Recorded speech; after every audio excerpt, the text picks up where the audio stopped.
নবী করিম সাল্লাল্লাহু আলাইহি সাল্লামের যেদিন জন্ম হয়েছে, মিলাদুন নবী মানে হলো নবী সাল্লাল্লাহু আলাইহি সাল্লামের জন্ম, এটাকে কেন্দ্র করে উদযাপন, আনন্দ ইত্যাদি। প্রশ্ন হলো, নবী করিম সাল্লাল্লাহু আলাইহি সাল্লামের যে তারিখে জন্ম হয়েছে সেই তারিখটা কি চূড়ান্ত এবং অবিতর্কিত কিনা, অর্থাৎ অমুক তারিখে তিনি জন্মগ্রহণ করেছেন, ইতিহাসবিদগণ এ ব্যাপারে একমত কিনা, বা হাদিস গ্রন্থগুলোতে এটা সুস্পষ্ট আসছে কিনা, এটা আপনি একটু জানার চেষ্টা করেন। আপনি যদি খোঁজ করেন, অনুসন্ধান চালান, তাহলে কিন্তু আপনি জানতে পারবেন, জানতে আপনার কষ্ট হবে না খুব বেশি, যে আসলে নবী সাল্লাল্লাহু আলাইহি সাল্লামের জন্মের তারিখটা এটা চূড়ান্ত কি চূড়ান্ত না।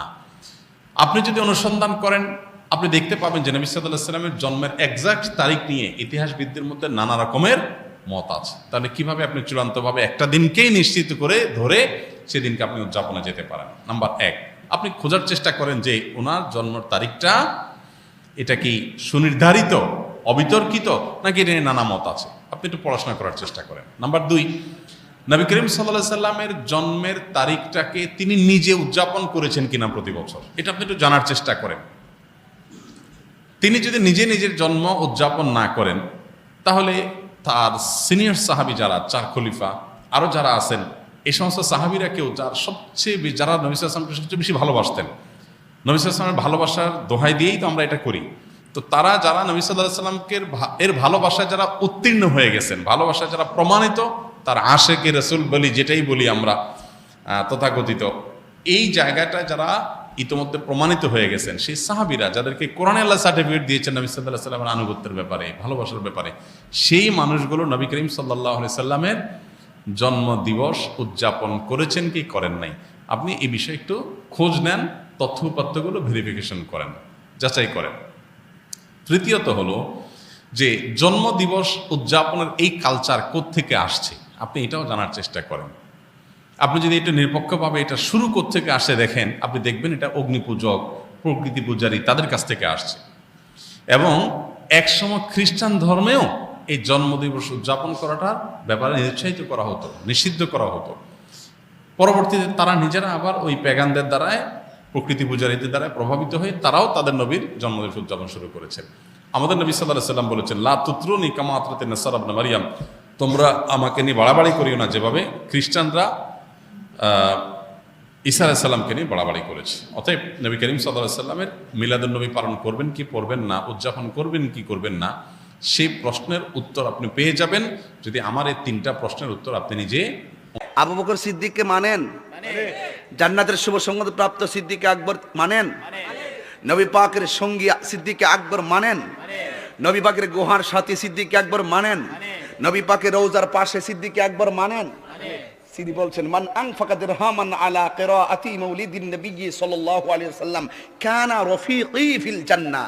সিদ্দিক আকবর বলছেন, যারা মিলাদুন নবীতে 1 দিরহাম পরিমাণ দান করবে, সেই ব্যক্তিটা আমি আবু বকরের সঙ্গে জান্নাতে আমার বন্ধু হবে। সুবহানাল্লাহ। সিদ্দিক আকবরের কথা মানবেন না মোল্লার কথা মানবেন? এই জন্য যুবক ভাইরা আমার, আমি আর এগুলো নিয়ে বিতর্ক করতে চাই না, আমি একটু সামঞ্জস্যপূর্ণ ভাব নিয়ে কথা বলি। এখন আগের মতো কথা বলি না, যতটুকু ভারসাম্য আছে। আমি জানি যে এখানে মিডিয়াগুলো সারা বাংলাদেশ কাভার হচ্ছে, এখন এই মিডিয়াগুলো কালকে যদি ছাড়ে, বসো, এই মিডিয়াগুলো কালকে যদি ওয়াজগুলো ছাড়ে, কোটি কোটি লোক ওয়াজগুলো শুনবে। এই জন্য আমি একটু ব্যালেন্স রেখে কথা বলি এবং একটু স্ট্রংলি জায়গায় থেকে কথা বলি, কারণ আগে অনেক কথাই বলেছি, এই মিডিয়াগুলো ছিল না, কিন্তু এখন একটু হিসাব মিলিয়ে কথা বলতে হয়। অনেকে আমার কথাগুলো তারা গবেষণা করবে। তাহলে আপনি বলুন তো দেখি, কোরআন পাইয়া আমরা কি খুশি না বেজার? এটার জন্য কি দলিলের দরকার আছে? এই খুশি হওয়ার জন্য দলিল দরকার আছে? তাওরাত আছে, জবুর আছে, ইনজিল আছে, কোরআন আছে। আসমানি কিতাব কয়টা? কথা কয় না, বড় কয়টা? আচ্ছা, মেনে নিলাম। ধর্ম আছে না? অনেক ধর্ম আছে। তো সকল গ্রন্থের সেরা গ্রন্থের নাম কি? কোরআন। এটা বড় করে বলুন না, আরো বড় করে বলুন না। বলছে ফজল পেলে আনন্দ করো, ফজল পেলে আনন্দ করো। তো আল্লাহ যে আমাদেরকে যে পাঠাইছে, আর আমরা যে শ্রেষ্ঠ গ্রন্থ কোরআনটা পেয়েছি, এতে কি খুশি না বেজার? তো এটার ব্যাপারে কি খুশি, উদযাপন করলে, আনন্দিত হলে কি দলিলের দরকার আছে? আসেন, এরপরে আমার আল্লাহ বলেন, তোমরা যদি আমি আল্লাহর পক্ষ থেকে কোনো রহমত পাও, তোমরা আনন্দ করো, কিন্তু হযরতে আব্দুল্লাহ ইবনে আব্বাস রাদিয়াল্লাহু তাআলা আনহু বলেন ফজল মানে হলো ইসলাম, ইসলাম হলো শান্তির ধর্ম।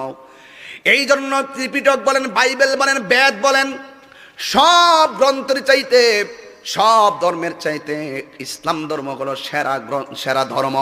ইসলাম ধর্ম পাইয়া আমরা গাজীপুরের মানুষ কি খুশি না বেজার?